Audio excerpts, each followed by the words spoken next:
Supreme செய்திகளுக்காக இரா செல்வமணி. இயேசுவின் உயிர்ப்பு பெருவிழாவான ஈஸ்டர் பண்டிகை புதுச்சேரி தேவாலயங்களில் நடைபெற்ற சிறப்பு திருப்பலி. ஏராளமான கிறிஸ்தவர்கள் பங்கேற்பு. புதுச்சேரியில் சுற்றுலா பயணிகளை கவரும் வகையில் கடற்கரை சாலையில் அமைக்கப்பட்ட பெரிய LED திரை. தமிழ் திரைப்படத்தை கண்டுகளித்த சுற்றுலா பயணிகள். புதுச்சேரியில் அண்மையில் IAS ஆக பதவி உயர்வு பெற்ற அதிகாரிகள். துணைநிலை ஆளுநர் உத்தரவுப்படி கூடுதல் இலாக்காவை ஒதுக்கி தலைமை செயலர் உத்தரவு. இனி விரிவான செய்திகள். இயேசு கிறிஸ்துவின் உயிர் பெருவிழா ஈஸ்டர் பண்டிகையான இன்று புதுச்சேரியில் உள்ள தேவாலயங்களில் நடைபெற்ற சிறப்பு திருப்பலியில் ஏராளமான கிறிஸ்தவர்கள் கலந்து கொண்டனர். இயேசு கிறிஸ்துவின் உயிர்ப்பு பெருவிழா ஈஸ்டர் பண்டிகையாக கொண்டாடப்படுகிறது. ஈஸ்டருக்கு முந்தைய 40 நாட்கள் கிறிஸ்தவர்களின் தவக்காலமாக கடைபிடிக்கப்படுகிறது. தவக்காலத்தின் முதல் 40 நாட்களும் அனைத்து ஆலயங்களிலும் இயேசுவின் சிலுவை பாடுகளை நினைவு கூறும் வழிபாடுகள், ஆராதனைகள் நடைபெற்றன. ஈஸ்டருக்கு முந்தைய வாரம் பெரிய வாரமாக கடைபிடிக்கப்படுகிறது. இதையொட்டி சாம்பல் புதன் பாதம் கழுவும் நிகழ்ச்சிகளும் நடைபெற்றன. இயேசு கிறிஸ்து சிலுவையில் அறையப்பட்ட நாள்தான் புனித வெள்ளியாக கடைபிடிக்கப்பட்டு அன்று அனைத்து தேவாலயங்களிலும் சிலுவை பாதை நிகழ்ச்சி நடைபெற்றது. இதனையடுத்து இயேசுநாதர் உயிர்த்தெழுந்த தினத்தை ஈஸ்டர் பண்டிகையாக கொண்டாடி வருகின்றனர். ஈஸ்டர் திருநாளான இன்று கிறிஸ்தவ ஆலயங்களில் சிறப்பு திருப்பலி நடைபெற்றது. மிஷன் வீதியில் உள்ள தூய ஜென்மராக்கினி தேவாலயத்தில் புதுச்சேரி கடலூர் மறைமாவட்ட பேராயர் பிரான்சிஸ் கலிஸ்ட் தலைமையில் சிறப்பு திருப்பலி நடைபெற்றது. இதில் இயேசு உயிர்த்தெழுந்து வரும் நிகழ்ச்சி நடைபெற்றது. இதில் திரளான கிறிஸ்தவர்கள் கலந்து கொண்டனர். இதேபோன்று புதுச்சேரியில் உள்ள தூய இருதய ஆண்டவர் பசிலிகா ஆலயம், நெல்லித்தோப்பு விண்ணேற்பு மாதா ஆலயம், வில்லியனூர் லூர்து மாதா ஆலயம் உள்பட பல்வேறு தேவாலயங்களில் இயேசுபிரான் உயிர்த்தெழுந்ததை குறிக்கும் ஈஸ்டர் திருவிழா கொண்டாடப்பட்டது.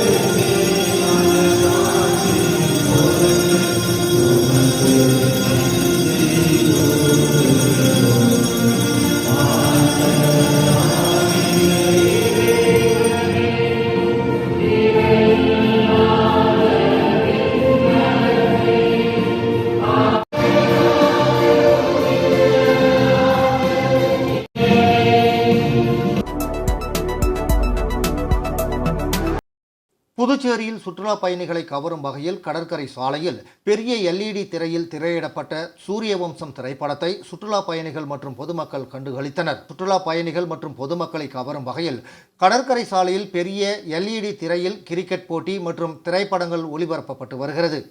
அந்த வகையில் நேற்று இரவு இயக்குனர் விக்ரமன் இயக்கத்தில் சரத்குமார் தேவயானி நடித்த சூரிய வம்சம் திரைப்படம் பெரிய LED திரையில் ஒளிபரப்பப்பட்டது. இதனை நூற்றுக்கணக்கான சுற்றுலா பயணிகள் மற்றும் பொதுமக்கள் கூடி அமர்ந்து கண்டுகளித்தனர். சூரிய வம்சம் படம் இன்னைக்கு இங்க ராக் பீச்ல போட்டிருக்காங்க. சீரியஸா ரொம்ப நல்லா இருக்கு. ஆல்ரெடி எல்லாரும் பார்த்திருப்பாங்க, இருந்தாலும் மறுபடியும் பாக்குறதுக்கு ரொம்ப எல்லாரும் கூட்டம் ரொம்ப சூப்பரா இருக்கு. ஸோ அவங்க கூட உட்காந்து பார்க்கும்போது நமக்கும் புதுசா பார்க்கும்போது இருக்கு. ஸோ சரத்குமார் படத்துல இது அவரோட ஒரு கரியர்ல சேஞ்ச் பண்ண படம். ஸோ இப்பவுமே எல்லாருக்கும் மோட்டிவேஷன் தான் இது ஒரு படம் ரொம்ப இதா இருக்கும். ஸோ எவ்ரி வீக் இந்த மாதிரி ஏதாவது படம் போட்டா நல்லா இருக்கும். நெக்ஸ்ட் டைம் இதே மாதிரி ஒரு மோட்டிவேஷனல் ஸ்பீச் மூவி ஏதோ ஒன்று போட்டா ஐ மீன் ஒரு நல்ல மூவியா போட்டா கொஞ்சம் நல்லா இருக்கும். வணக்கம், என் பேரு சிவகுமார். நான் சென்னையில போறேன். எங்க ஃபேமிலியோட வந்திருக்கோம்.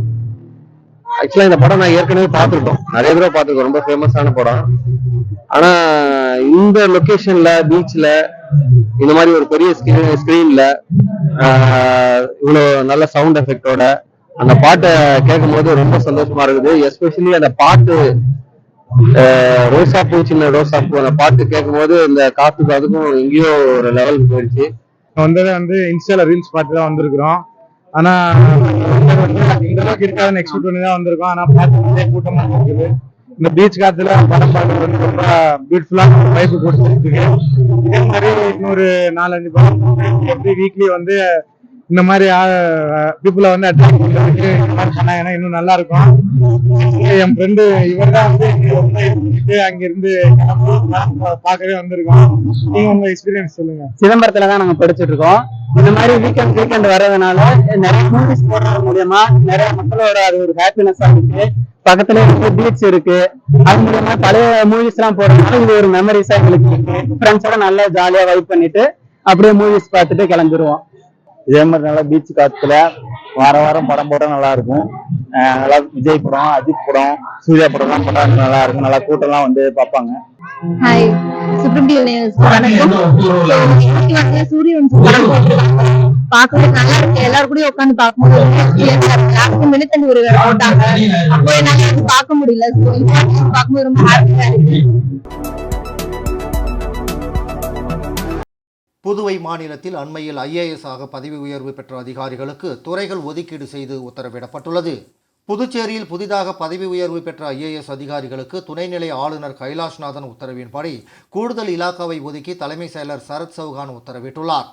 அதன்படி வளர்ச்சி ஆணையர் மற்றும் நிதித்துறை செயலராக பொறுப்பு வகித்து வரும் ஆஷிஷ் மாதவராவ் மொரேருக்கு கூடுதலாக வனம் மற்றும் வனவிலங்குகள், அறிவியல், தொழில்நுட்பம் மற்றும் சுற்றுச்சூழல் துறை ஒதுக்கப்பட்டுள்ளது. சமூக நலத்துறை செயலர் சுந்தரேசனுக்கு ஏற்கனவே அவர் நிர்வகிக்கும் விளையாட்டு மற்றும் இளைஞர் நலன் விவகாரங்கள் துறை இயக்குநராகவும் செயலாளராகவும் நியமிக்கப்படுகிறார். பள்ளி கல்வித்துறை இயக்குனர் பொறுப்பு வகித்து வந்த பிரியதர்ஷினிக்கு உயர்கல்வி மற்றும் தொழில்நுட்ப கல்வித்துறையே ஒதுக்கப்பட்டுள்ளது. புதுப்பிக்க வல்ல எரிசக்தி முகமை மேலாண் இயக்குநராக பணியாற்றி வந்த YLN ரெட்டிக்கு தொழிலாளர் நலத்துறை செயலர் மற்றும் ஆணையராகவும் அறிவியல், தொழில்நுட்பம் மற்றும் சுற்றுச்சூழல் துறை சிறப்பு செயலர் துறை வழங்கப்பட்டுள்ளது. துறைமுகத்துறை இயக்குனர் பதவி வகித்து வரும் முகமது மன்சூருக்கு துறைமுகத்துறை செயலர், வணிக வரித்துறை சிறப்பு செயலர் மற்றும் ஆணையர் பொறுப்புகள் வழங்கப்பட்டுள்ளன. புதுச்சேரி ஸ்மார்ட் சிட்டி தலைமை செயல் அதிகாரி பிப்டிக் மேலாண் இயக்குநராக பணியாற்றி வரும் ருத்ரா கவுடு தொழில்துறை மேம்பாடு மற்றும் வர்த்தகம் மற்றும் வணிகத்துறை செயலராக நியமிக்கப்பட்டுள்ளார்.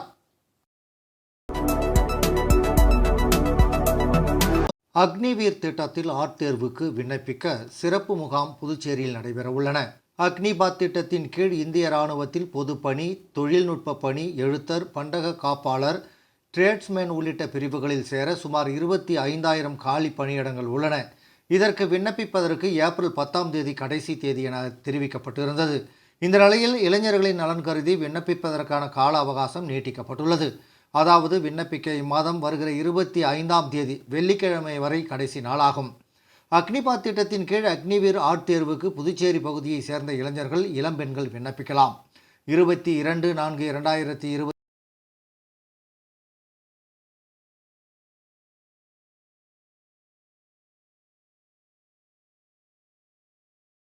செய்திக்குறிப்பில் புதுச்சேரி மாவட்டத்தை சேர்ந்த அனைத்து தகுதியான இளைஞர்களும் அக்னிவீர் திட்டத்தில் இணையும் வகையில் இணையதளத்தில் பதிவு செய்வது மற்றும் அக்னிபாத் திட்ட விழிப்புணர்வு முகாம் செவ்வாய்க்கிழமை காலை 10 மணிக்கு தாகூர் கலைக்கல்லூரியில் நடைபெற உள்ளன.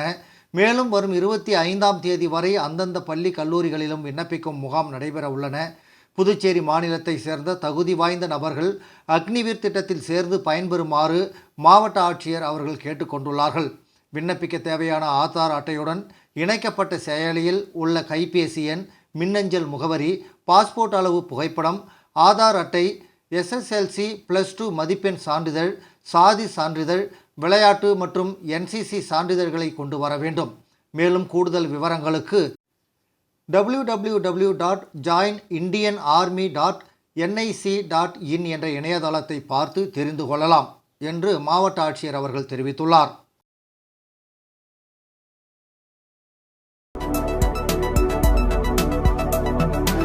பான்லே நிர்வாக சீர்கேடுகள் குறித்து நீதி விசாரணை நடத்தி வெள்ளை அறிக்கை வெளியிட வேண்டும் என்று எதிர்க்கட்சித் தலைவர் சிவா வலியுறுத்தியுள்ளார்.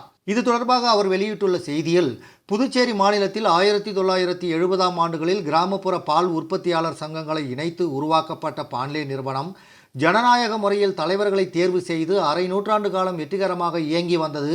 புதுச்சேரி மக்களுக்கு தேவையான பாலை புதுச்சேரியிலேயே கொள்முதல் செய்த காலம் மாறி இன்று அண்டை மாநிலத்தில் அதிக விலை கொடுத்து பால் கொள்முதல் செய்யும் அவலநிலை ஏற்பட்டுள்ளதும், ரூபாய் 24 கோடிக்கு மேல் கடனை தாங்கி தள்ளாடி கொண்டிருப்பதும் வேதனை அளிக்கிறது.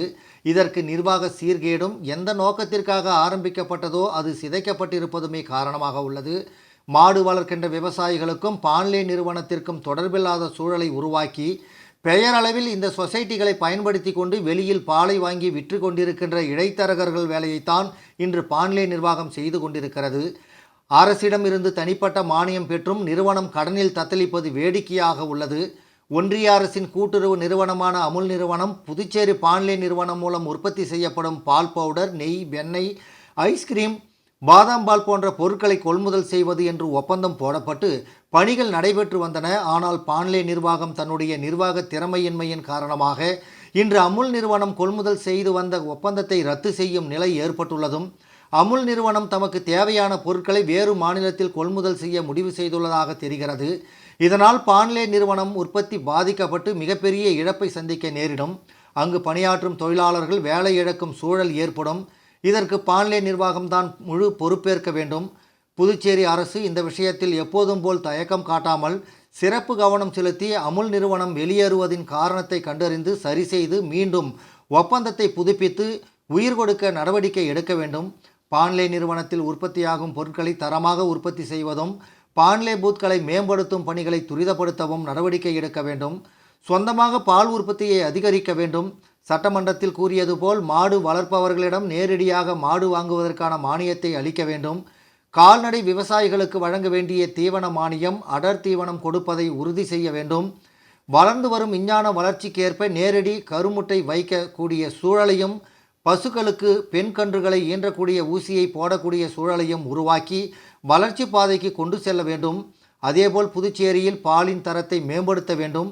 புதுச்சேரி அரசு கூட்டுறவு நிறுவனங்களான பாப்ஸ்கோ, ஸ்பின்கோ, அமுதசுரபி போன்றவைகளை மூடியது போல் பல ஆயிரம் விவசாயிகளுக்கு வாழ்வளித்து வருகின்ற பாண்லே நிர்வாகத்தை மூடுவிடா நோக்கி செல்வதை தடுக்க வேண்டும். மக்கள் பயனடையும் பாண்லே நிறுவனத்தை காப்பது அனைவரின் கடமையாகும். பாண்லேவை அழிவு பாதைக்கு கொண்டு செல்லும் செயலை துணைநிலை ஆளுநரும் முதல்வரும் தடுத்து நிறுத்த வேண்டும். பாண்லே நிர்வாக சீர்கேடுகள் குறித்து நீதி விசாரணை நடத்தி வெள்ளை அறிக்கை வெளியிட வேண்டும்.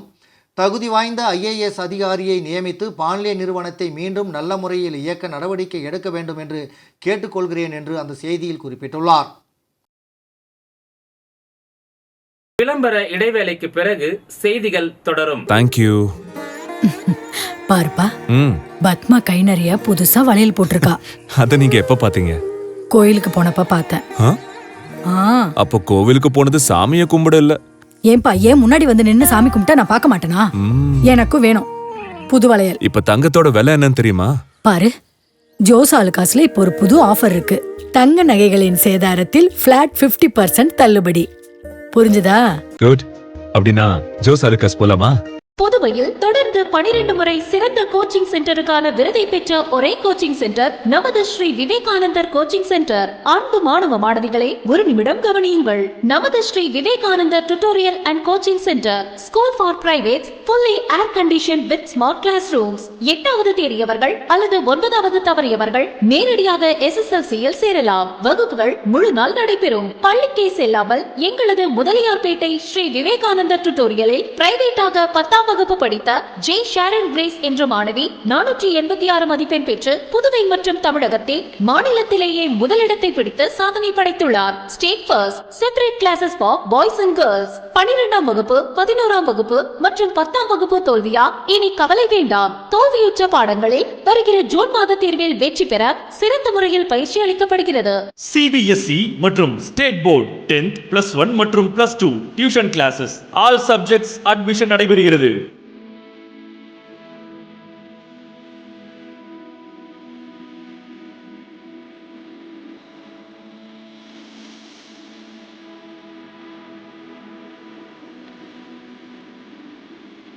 Popular Center for Success since 1989. Contact BCC Nagarajan, Vivekanandar Coaching Center and Tutorial, Velalar Street, Mudaliyarpet, Pondicherry. Phone 0413 2357 202.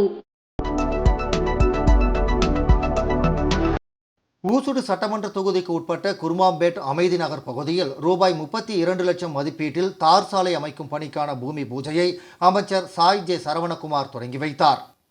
Oussudu சட்டமன்ற தொகுதிக்கு உட்பட்ட குருமாம்பேட் பகுதியில் நியமன ராஜ்யசபா MP நிதியின் மூலம் குருமாம்பேட் அமைதி நகர் 1 முதல் 6 வரை உள்ள குறுக்கு தெருக்களுக்கு சாலை வசதி அமைத்தல் பணிக்கான பூமி பூஜை ரூபாய் 32 லட்சம் மதிப்பீட்டில் நடைபெற்றது. இதில் தொகுதியின் சட்டமன்ற உறுப்பினரும் ஆதிதிராவிடர் நலத்துறை அமைச்சருமான சாய் ஜே சரவணகுமார் கலந்து கொண்டு விழாவிற்கு தலைமை தாங்கி பூமி பூஜை செய்து பணியினை தொடங்கி வைத்தார். இந்த நிகழ்ச்சியில் உழவர்கரை கொம்யூன் பஞ்சாயத்து ஆணையர் சுரேஷ் ராஜ், உதவி பொறியாளர், இளநிலை பொறியாளர், பாஜக தொகுதி ஒருங்கிணைப்பாளர் சாய்ஜே தியாகராஜன், தொகுதி தலைவர் முத்தாலு முரளி உட்பட பலர் கலந்து கொண்டனர். திமுக தொகுதி செயலாளர்கள் மற்றும் மாநில நிர்வாகிகள் ஆலோசனை கூட்டம் கழக அமைப்பாளர் சிவா அவர்கள் தலைமையில் நடைபெற்றது.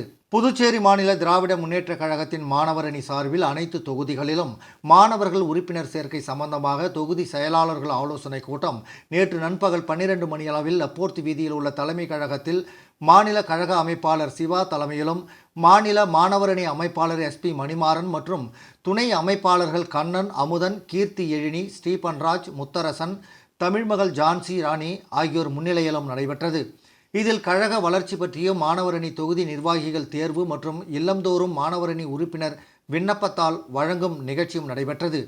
இந்த நிகழ்ச்சியில் மாநில அவைத்தலைவர் SP சிவகுமார், துணை அமைப்பாளர் அனிபால் கென்னடி, தலைமை செயற்குழு உறுப்பினர்கள் சன் குமரவேல், முன்னாள் சட்டமன்ற உறுப்பினர் மூர்த்தி, லோகையன், ஆறுமுகம், அருள்செல்வி, பொதுக்குழு உறுப்பினர்கள் கோபால், கார்த்திகேயன், செந்தில்வேலன், பிரபாகரன், அமுதா குமார், தொகுதி செயலாளர்கள் சக்திவேல், சீதாராமன், பாண்டு, ஹரிகிருஷ்ணன், நடராஜன், சௌரிராஜன், மணிகண்டன், தியாகராஜன், சிவகுமார், ஆறுமுகம், வடிவேல், மோகன், இளஞ்செழிய பாண்டியன், கலிய கார்த்திகேயன், ராதாகிருஷ்ணன், கலைவாணன், சக்தியவேல் உள்ளிட்டோர் கலந்து கொண்டனர்.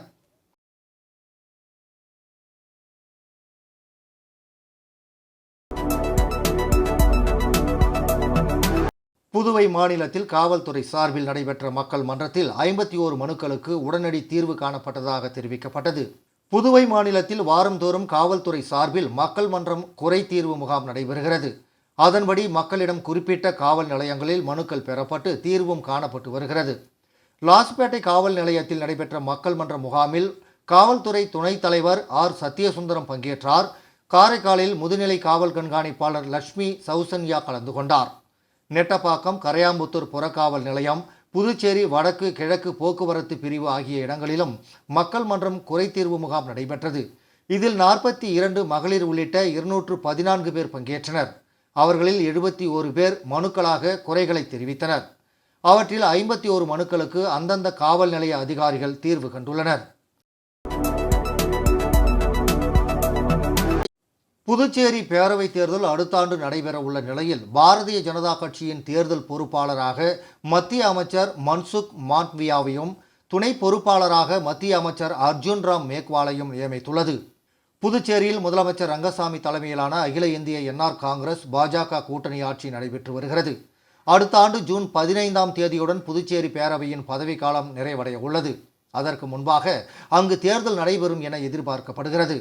இந்த நிலையில் புதுச்சேரி பேரவை தேர்தலுக்கான பாஜக பொறுப்பாளராக மன்சுக் மாண்டவியாவையும் துணை பொறுப்பாளராக அர்ஜுன் ராம் மேக்வாலையும் பாஜக தேசிய தலைவர் JP நட்டா நியமித்ததாக அக்கட்சியின் தேசிய பொதுச் செயலர் அர்ஜுன் சிங் தெரிவித்துள்ளார்.